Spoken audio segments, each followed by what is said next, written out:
जय शिवराय मित्रांनो, आज 75 हार्डचा 5वा दिवस। 5:30 वाजता उठून पाणी पिऊन फ्रेश होऊन मी निघालो वर्कआउटसाठी। केली बॉडी वॉर्मअप, फुल बॉडी स्ट्रेचिंग, 5 मिनिटं रनिंग, त्यानंतर काढले 13 आदर्श सूर्यनमस्कार मंत्रांसहित।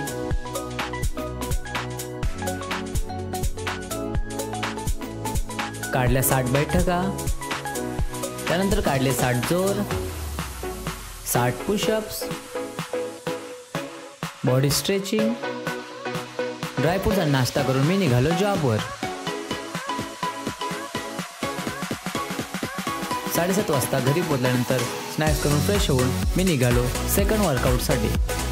फुल बॉडी वॉर्मअप, बॉडी स्ट्रेचिंग, त्यानंतर काढल्या 60 बैठका, 60 जोर, 60 पुशअप्स, वर्कआउट फिनिश। त्यानंतर फ्रेश होऊन जेवण करून पाण्याचा टास्क कंप्लीट, त्यानंतर वाचली भगवद्गीता आणि ही आजची सेल्फी। अशा प्रकारे आजचा टास्क कंप्लीट।